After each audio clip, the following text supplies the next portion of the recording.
मित्रों नमस्कार। मैं हूं राकेश कुमार। आप देख रहे हैं मत अभिमत।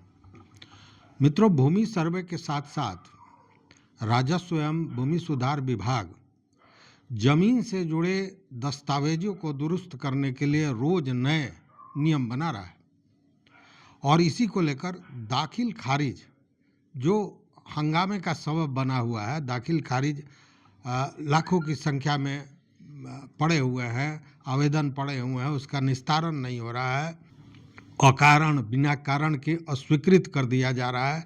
इस तरह के बहुत से मामले आ रहे हैं और इसको लेकर रैयतों के लिए भी राजस्व एवं भूमि सुधार द्वारा कुछ नियमावली बनाया गया है, नियम में परिवर्तन किया गया है। इसमें यह कहा गया है कि ऑनलाइन आवेदन अगर आप दाखिल खारिज के लिए कर रहे हैं तो आपको उस पर ध्यान देना पड़ेगा, उसको देखते रहना होगा कि उस केस की अद्यतन स्थिति क्या है, अभी किस स्थिति में है वो। और जैसे ही आपको पता चलता है कि उसमें किसी चीज़ की कमी है तो उसको पूरा कर दें और इसके लिए मात्र 30 दिन का समय आपको मिलेगा, अन्यथा उसे रद्द कर दिया जाएगा। जो नया नियम है उसमें यह कहा गया है कि जब आप आवेदन करते हैं तो अगर आवेदन में किसी प्रकार की गड़बड़ी है तो सीओ के यहाँ आप आवेदन कर रहे हैं तो सीओ क्या करते हैं कि उसमें कारण लगा के उसको अस्वीकृत कर देते हैं। उन कारणों को देखने के साथ आप जो चीज़ों की कमी है वो पूरा करें 30 दिन के अंदर में और पुनः आवेदन करें।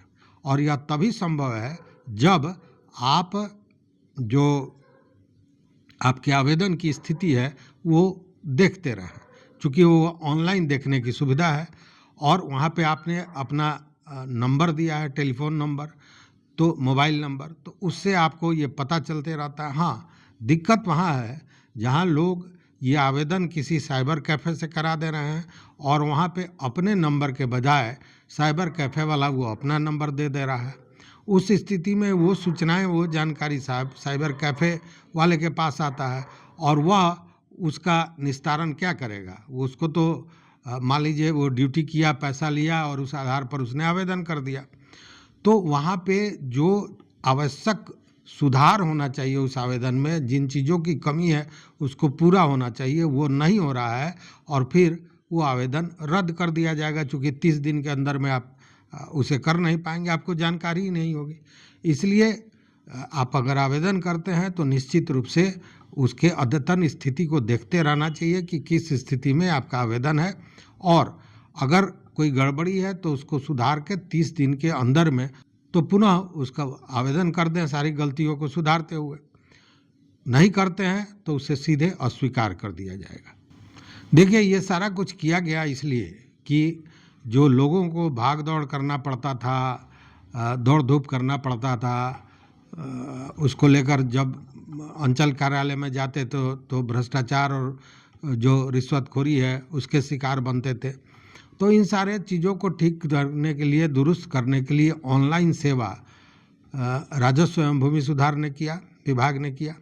लेकिन हुआ क्या कि अब फिर वो भाग दौड़ और तेज़ी से करनी पड़ रही है और अंचल कार्यालयों में दौड़ना पड़ रहा है। और उसके पीछे कारण क्या है कि मैं तो कहूँगा कि एक तो काम के प्रति लापरवाही और दूसरी संभवतः अक्षमता भी है।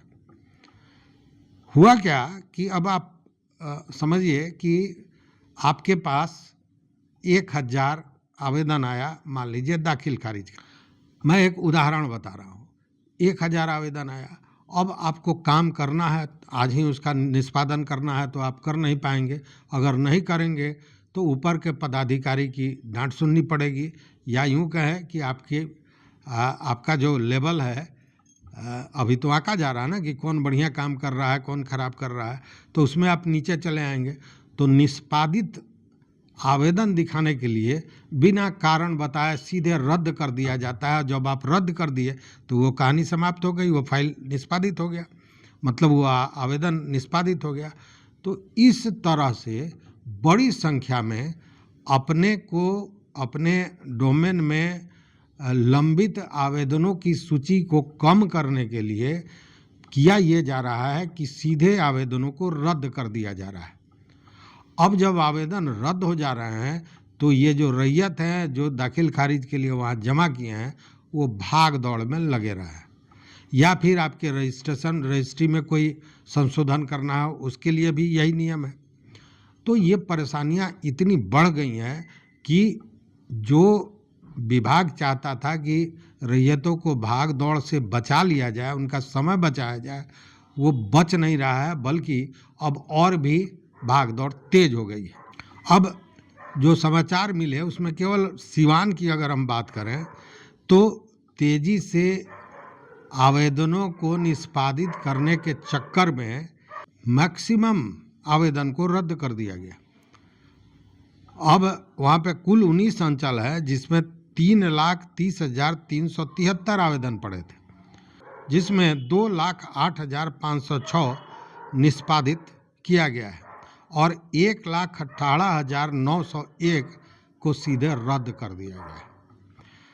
अब रद्द आवेदन में बहुत से ऐसे आवेदन हैं जिसमें कारण ही नहीं है कि क्यों रद्द किया गया। अब उस कारण को ढूंढने के लिए जो भाग दौड़ है वो लगातार जारी है।